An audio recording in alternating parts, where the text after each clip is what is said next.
जय हिंद दोस्तों। मैं आपका दोस्त स्वागत करता हूं आपके अपने यूट्यूब चैनल आर्मी हम में। दोस्तों, कई भाई हमको मैसेज कर रहे हैं, फ़ोन कर रहे हैं, कॉल कर रहे हैं कि सर इंडियन आर्मी रेली भर्ती का सिलेबस क्या है। अगर हम इंडियन आर्मी की फिजिकल तैयारी कर लेते हैं और पास कर लेते हैं तो हमको कौन सा सिलेबस पढ़ना चाहिए, आप कृपया करके हमको बताइए। तो इसी क्रम में हमने सोचा कि दोस्तों की मदद की जाए और इसी क्रम में हमने वीडियो लेके आया हूँ कि इंडियन आर्मी रेली भर्ती जो परीक्षाएं होती हैं उसका सिलेबस क्या है, ट्रेड्समैन, जीडी और रैली भर्ती परीक्षाएं, सारा का सिलेबस इसमें है। सारा सिलेबस इसमें कवर कर दिया गया है और इसमें 4 सब्जेक्ट कॉमन रहते हैं दोस्तों। पहला होता है हमारा जीके, दूसरा होता है जीएस, तीसरा होता है मैथ और चौथा होता है रीजनिंग। और ये जो जीके जीएस हैं उसके 15-15 क्वेश्चन आते हैं। यहाँ पे देख सकते हैं दोस्तों, जीएस का 15 क्वेश्चन आता है, जीके का भी 15 क्वेश्चन आता है, मैथ का भी 15 क्वेश्चन आता है और रीजनिंग का टोटल फिर 5 क्वेश्चन आता है। और ये एक क्वेश्चन 2 नंबर के होते हैं और 50 नंबर का आता है क्वेश्चन। 50 क्वेश्चन आएंगे आपके पेपर में, लिखित पेपर में। और अगर आप 33 या 35 प्लस अगर करके आए हैं, आप एकदम करेक्ट हैं, तो इसमें कोई दो राय नहीं है, आप एकदम सिलेक्ट हो जाएंगे, आपको इंडियन आर्मी की वर्दी मिल जाएगी। तो दोस्तों यहाँ पे तो ये तो एक शॉर्टकट मेथड होगा कि इतने आते हैं, इतने क्वेश्चन आते हैं, इतने सब्जेक्ट थे। और ये हमारा सबसे पहले हम सोचे कि क्यों ना इसको विस्तार से बताया जाए। तो इसमें क्या है कि सामान्य विज्ञान हम क्या कहते हैं, जीएस कहते हैं। जीएस बोले तो जनरल साइंस। उसके बाद जनरल साइंस में हमारे कहाँ कहाँ से क्वेश्चन पुटअप होते हैं आपको चलिए बताते हैं दोस्तों। भौतिकी रसायन, जीव विज्ञान से संबंधित प्रश्न आते हैं। पहला टॉपिक ये रहता है इसमें। दूसरा टॉपिक रहता है मूल सिद्धांत और दिन की गतिविधियों के आधार पर क्वेश्चन आते हैं इसमें। तीसरा हमारा रहता है जीवित और गैर जीवित के बीच अंतर। जीवित और गैर जीवित के अंदर आप समझ सकते हैं कि जीवित कोशिका और निर्जीव कोशिका में आपको अंतर बताना होता है। उसके बाद आता है जीवन का आधार कोशिकाएं, प्रोटोप्लाज्म और ऊतक आता है। आपको जो है कि कोशिका पढ़ना है, प्रोटोप्लाज्म पढ़ना है और जो प्रोकैरियोटिक कोशिकाएं हैं, यूकैरियोटिक कोशिकाएं हैं, उसमें आपको अंतर भी पढ़ना पड़ेगा। कोशिका विभाजन क्या होता है बकायदे पूरा एकदम डिस्क्रिप्शन में आपको पढ़ना पड़ेगा। उसके बाद आता है पौधों और जानवरों में वृद्धि और प्रजनन। आपको यहाँ पे ये पढ़ना है कि पौधों और जानवरों तो हम भी सबसे अगर डेवलप जानवर कोई माना जाता है तो हम लोग मनुष्य ही माने जाते हैं। आपको यहाँ पे ये पढ़ना है पौधों और जानवरों में वृद्धि और प्रजनन, कि पौधे और जो हमारे जानवर हैं उनमें वृद्धि कैसी होती है और प्रजनन किस प्रकार होता है, आपको ये लोग पढ़ना पड़ेगा अच्छे से। उसके बाद आता है मानव शरीर और उसके महत्वपूर्ण अंगों का प्राथमिक ज्ञान। मानव शरीर जैसे हम लोग, हमारी पूरी शरीर मानव शरीर है, उसमें महत्वपूर्ण अंग कौन कौन से हमारे, जैसे मस्तिष्क हुआ, हमारा ईयर हुआ, कान हुआ, ये हमारे पेट में हैं, पेट, आंत, यकृत, पित्ताशय, ये सबको, इस सब की आपको अच्छे से जानकारी होनी चाहिए। उसके बाद हमारा क्या पूछता है, सामान्य महामारी, उनके कारण और रोकथाम। ये महामारी का मतलब यहाँ पे आप लोग समझ नहीं पाएंगे। महामारी का मीन्स मतलब ये होता है कि जो विभिन्न प्रकार के रोग हैं जैसे हैजा, मलेरिया, ये सब जो रोग हैं ये किस वायरस से होते हैं और इसकी रोकथाम कैसे की जाती है, तो इसी को आपको यहाँ पढ़ना पड़ेगा। अब हमारा दूसरा सब्जेक्ट आता है, दूसरा सब्जेक्ट हमारा आता है जीके। जीके बोले तो सामान्य ज्ञान। सामान्य ज्ञान में हमको क्या क्या पढ़ना रहेगा, आपको पढ़ना रहेगा संस्कृति, हमारा कल्चर क्या है। कल्चर आप लोग समझते ही हैं, आप उतने बुद्धू हैं नहीं अगर आप इंडियन आर्मी की तैयारी कर रहे हैं तो। उसके बाद आता है भूगोल और कौन क्या है। भूगोल आप जानते हैं, भूगोल एक सब्जेक्ट है हमारा और उसमें ये भी आपको बताना पड़ेगा, ये भी आपको पढ़ना पड़ेगा कि कौन क्या है। कि जैसे सूर्य के सबसे निकटतम ग्रह कौन सा है, पृथ्वी के सबसे निकटतम ग्रह कौन सा है, सबसे बड़ा ग्रह कौन सा है, सबसे छोटा ग्रह कौन सा है, सौर मंडल हमारा इसके अंतर्गत आ जाएंगे। उसके बाद आता है हमारा लघु रूप। लघु रूप बोले तो कि सबसे छोटा, या भारत में सबसे छोटा या विश्व में सबसे छोटा, कौन क्या है सबसे छोटा। उसके बाद हमारा आता है खेल। खेल हमारा जानते हैं राष्ट्रीय और अंतर्राष्ट्रीय खेल। खेल, अंतर्राष्ट्रीय खेल मतलब ये होता है कि हमारे भारत में जितने खेल हुए हैं उसकी आपको जानकारी चाहिए। उसके बाद जो विदेशों में भी खेले गए हैं, जैसे आपका तो सबसे अधिक लोकप्रिय गेम है हमारा क्रिकेट। क्रिकेट के बारे में अधिकतर पूछा जाता है, आप लोग उसको पढ़ लीजिएगा। उसके बाद आता है शब्दावली। शब्दावली में आपको ये देखना पड़ता है कि कौन क्या है, जैसे कि कौन सा सबसे बड़ा महाद्वीप है, सहारा, कौन सा सबसे बड़ा मरुस्थल है, कौन सबसे बड़ा क्या है, आपको इसमें ये देखना पड़ेगा। उसके बाद आता है हमारा भारतीय सशस्त्र बल। भारतीय सशस्त्र बल मतलब आप अगर आप इंडियन आर्मी की तैयारी कर रहे हैं तो आपको तो इतनी नॉलेज होनी चाहिए कि भारतीय सशस्त्र बल क्या होता है। अगर आप इंडियन आर्मी की तैयारी कर रहे हैं, क्योंकि आपको चल के आगे उसमें आपको जानना है। अगर आपको इतनी ही जानकारी नहीं है तो बेकार है फिर इंडियन आर्मी की तैयारी करना। फिर उसके बाद हमारा आता है चौथा टॉपिक आता है महाद्वीप और उपमहाद्वीप। महाद्वीप किसे कहते हैं आपको पता ही नहीं होगा, आपको सब छोटी छोटी परिभाषाएं आपको याद करनी पड़ेंगी। और महाद्वीपों में क्या पाया जाता है, कौन कौन से देश आते हैं, उपमहाद्वीप में कौन कौन से देश पाए जाते हैं, ये आपको देखना पड़ेगा। उसके बाद आता है आविष्कार और खोज। आविष्कार और खोज में क्या है कि कौन कौन से आविष्कार हुए हैं, कौन कौन सी खोजें हुई हैं। आपको जैसे आप रसायन विज्ञान का ले लीजिए कि प्रोटॉन, न्यूट्रॉन, इलेक्ट्रॉन, इसकी खोज किसने की है, आपको ये देखना पड़ेगा।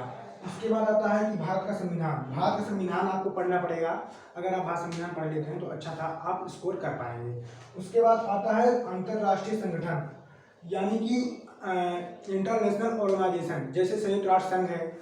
और ये जो मुख्यालय बने हुए हैं, संयुक्त राष्ट्र संघ का मुख्यालय कहाँ पे है, ये सब आपसे पूछा जाएगा। उसके बाद आता है हमारा पुस्तकें और लेखक, कि पुस्तकें और लेखक, जैसे मान लीजिए कोई पुस्तक है और गांधी जी ने कोई पुस्तक लिखी हो, या पंडित जवाहरलाल नेहरू ने कोई पुस्तक लिखी हो, या हमारे राष्ट्रपति राजेंद्र प्रसाद ने कोई पुस्तक लिखी हो, उसमें आपको ये देखना पड़ेगा। और आपके प्रमुख व्यक्ति जो अभी जिसका नाम लिया हमने जस्ट, वही लोग हैं प्रमुख व्यक्ति। आपको उनकी जीवनी और अच्छे से हर चीज़ जानकारी होनी चाहिए, नहीं तो अगर आप क्वेश्चन आएगा वहाँ पे तो आप लोग कर नहीं पाएंगे। उसके बाद आता है करंट अफेयर। आपको 6 महीने से करंट अफेयर पढ़ना पड़ेगा। जैसे आपकी भर्ती मान लीजिए आज कितनी डेट है, 22 फरवरी है आपकी डेट, तो मान के चलिए आपको अगस्त तक का मतलब अगस्त में आपका पेपर हो रहा है, तो आपको यहाँ फरवरी से लेकर अगस्त तक का सारा करंट अफेयर आपको पता होना चाहिए, नहीं तो अगर आपको क्वेश्चन आएगा वहाँ पे तो आप कर नहीं पाएंगे।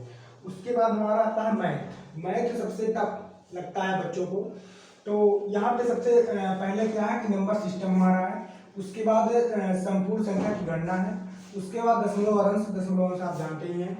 उसके बाद आता है संख्याओं के बीच का संबंध। संख्याओं के बीच में कौन सा संबंध है, आपको जैसे क्वेश्चन दे दिया जाएगा संख्याओं के बीच का संबंध, मान लीजिए 2 दिएगा बराबर जहाँ पे 4 लिख दिया गया, तो इसके बीच का आपको संबंध निकालना पड़ेगा। तो 2 का स्क्वायर बराबर 4 होता है, ये आपको यहाँ पे इसका संबंध निकालना पड़ेगा। आप 5वां टॉपिक हो जाता है एलसीएम और एचसीएम, लघुत्तम समापवर्तक, महत्तम समापवर्तक, आप जानते ही हैं। उसके बाद आता है प्रतिशत। जैसे आपको क्वेश्चन दे देगा कि ये इतने का सामान लिया और इतने में बेच दिया, आप बताइए कि कितने प्रतिशत की वृद्धि हुई या कितने प्रतिशत की हानि हुई या कितने प्रतिशत की, आपको ऐसे क्वेश्चन आएंगे। उसके बाद आता है अनुपात और समानुपात। और 8वां टॉपिक हमारा होता है वर्गमूल है। और 9वां है औसत। और 10वां हमारा क्या है, ब्याज। 11वां हमारा लाभ और हानि आ जाती है, आपको भी जस्ट हमने बताया लाभ हानि। उसके बाद हमारा छूट आ जाता है, कितने परसेंट का डिस्काउंट है इसमें, आपको क्वेश्चन पूछ लेगा। और 13 नंबर है आपका साझेदारी। 14 नंबर है आपका व्यापार और समय और दूरी। और 16 नंबर ज्यामिति। और 17 नंबर होता है त्रिकोणमिति। और 18 नंबर हमारा बीजगणित। तो और ये 3 तो हो गए, मान लीजिए जीके, जीएस और मैथ हो गए। रीजनिंग में आपको क्या बताना है, आपको क्या पढ़ना है बताते हैं। यहाँ पे दोस्तों दिख रहा होगा आपको, थोड़ा सा इसको इंग्लिश में इसलिए लिखना पड़ा क्योंकि स्पेस बहुत कम था, और अगर हिंदी में लिखते तो आता नहीं। तो हमारा क्या है कि अल्फा नंबरिक सीरीज होती है, ये रीजनिंग का एक चैप्टर है। उसके बाद आता है रीजनिंग एनालिसिस, ये विश्लेषण होता है। और ये फर्स्ट चैप्टर ही, अगर आप लूसेंट की लेंगे किताब रीजनिंग की तो फर्स्ट चैप्टर आपको मिल जाएगा रीजनिंग एनालिसिस। उसके बाद हमारा आता है थर्ड क्या है, आर्टिफिशियल लैंग्वेज, ये आपको पढ़ना पड़ेगा। उसके बाद आता है ब्लड रिलेशन, ये पूछा जाएगा कि ए इसका पापा है, ये इसका मम्मी है, तो बताइए बी से इसका, सी से इसका क्या रिश्ता है, ये सब क्वेश्चन आएगा। और 5वां आता है कैलेंडर। 6वां होता है कि केसेस ऑफ द इफेक्ट। और 7वां नंबर क्लॉक्स, हमारी घड़ियों से क्वेश्चन आते हैं। आप लोग अगर किसी का बड़े एग्जाम की तैयारी कर रहे हैं तो आप लोग को ये बताने की आवश्यकता नहीं है कि क्वेश्चन कहाँ से आ रहे हैं, लेकिन बशर्ते हमारे कुछ भाई, हमारे कुछ दोस्त मैसेज कर रहे थे, कॉल कर रहे थे कि सर इंडियन आर्मी की जो रैली भर्ती परीक्षाएं होती हैं उसका सिलेबस क्या है, कृपया हमको बताइए। तो इसी क्रम में हमने सोचा क्यों ना एक वीडियो बना लिया जाए उनकी मदद के लिए। तो यहाँ पे कितना बताया था हम लोग, क्लॉक से पहुँचे थे हम। उसके बाद हमारा आता है कोडिंग एंड डिकोडिंग। उसके बाद आता है क्विप्स एंड क्यूबिटी। उसके बाद आता है डाटा सिक्वेंसी। उसके बाद आता है डिसीजन मेकिंग। उसके बाद आता है डिटेक्टिव रीजनिंग, और 13वां नंबर हमारा होता है डाइस। डाइस बोले तो पासा। उसके बाद आता है डायरेक्शन, बोले तो दिशा। दिशा के आधारित क्वेश्चन आएंगे। और ये आपके पूरे इंडियन आर्मी के सिलेबस हो गए। और अगर आपको इंडियन आर्मी से रिलेटेड कोई भी जानकारी पानी है तो चैनल को सब्सक्राइब कर दीजिएगा, क्योंकि इंडियन आर्मी से रिलेटेड कोई भी वैकेंसी, कोई भी जानकारी, कोई भी इंफॉर्मेशन सबसे पहले आपको इस यूट्यूब चैनल पर मिल जाएगी। और ये जल्दी ही आर्मी का जो पूरा सिलेबस है वो हमारी टीम द्वारा आपको कवर कराया जाएगा। रोज शाम 7 बजे आपको क्लासें मिलती रहेंगी इंडियन आर्मी से रिलेटेड। और कुछ भाई उनको ये कह रहे थे कि सर ये इंडियन आर्मी का अगर आपके पास ओल्ड पेपर हो तो उसका एनालिसिस कराइए, और बहुत ही जल्द आप लोगों के बीच में जो है इंडियन आर्मी के जो ओल्ड पेपर हैं, सैंपल पेपर हैं, आप लोगों को टेस्ट में दिए जाएंगे। और आप लोग उसका अगर अच्छे से प्रैक्टिस करेंगे तो आप लोग बहुत ही आसानी से इंडियन आर्मी हो जाएंगे। और मैं क्या देखता हूँ कि दोस्तों हमारे कुछ भाई हैं जो इंडियन आर्मी की तैयारी तो फिजिकल में इतने अच्छे से लगे हुए हैं, लेकिन वो भी हो भी जाते हैं, फिजिकल सेलेक्ट भी हो जाते हैं, लेकिन जब लिखित परीक्षा होती है तो उनको फेल का सामना करना पड़ता है। तो इसी क्रम में हमने सोचा कि क्यों ना कि इंडियन आर्मी की जो लिखित परीक्षाएं होती हैं उसकी क्लासेस आपको प्रोवाइड कराई जाएं। तो इसी क्रम में ये क्लासेस चलेंगी। और किसी दोस्त को अगर हमारे स्क्रीनशॉट लेना हो तो मैं थोड़ा सा हट जाता हूँ, आप लोग इसका स्क्रीनशॉट ले सकते हैं। स्क्रीनशॉट लेकर अपने दोस्तों को भी शेयर कर सकते हैं। और दोस्तों आप ये वीडियो का लिंक आप अपने दोस्तों को भी शेयर करिए, जिससे वो भी जान सके इंडियन आर्मी में अगर कोई तैयारी कर रहा है, आपका दोस्त या आपका भाई या आपका रिश्तेदार, तो वो भी जान सके कि इंडियन आर्मी का सिलेबस क्या है। दोस्तों मैं देखता हूँ कि लड़के इंडियन आर्मी की जो फिजिकल होती है दौड़ और सब में बहुत ही एक्सपर्ट रहते हैं, लेकिन भाई हमारे कई भाई फेल हो जाते हैं। तो इसी क्रम में हमने सोचा कि क्यों ना इंडियन आर्मी की जो लिखित परीक्षाएं होती हैं उसकी क्लासेस आपको प्रोवाइड करवाई जाएँ। तो आपको अगर हमारे इंस्टाग्राम से ज्वाइन नहीं हुए तो इंस्टाग्राम से ज्वाइन हो जाइएगा, डिस्क्रिप्शन में लिंक डाल दूंगा, और व्हाट्सएप ग्रुप का भी लिंक डाल दूंगा, और टेलीग्राम का भी लिंक डाल दूंगा। क्योंकि किसी भी वैकेंसी या किसी भी भर्ती, कोई भी भर्ती निकलती है अभी, तो उसका लिंक जो है सबसे पहले उसका इन्फॉर्मेशन जो है वो हमारे टेलीग्राम ग्रुप में और व्हाट्सएप ग्रुप में और इंस्टाग्राम के जरिए स्टोरी के माध्यम से हम आप लोगों को बता देते हैं। और तब तक के आज के लिए बस इतना है दोस्तों। तब तक के लिए जय हिंद, टाटा, बाय बाय।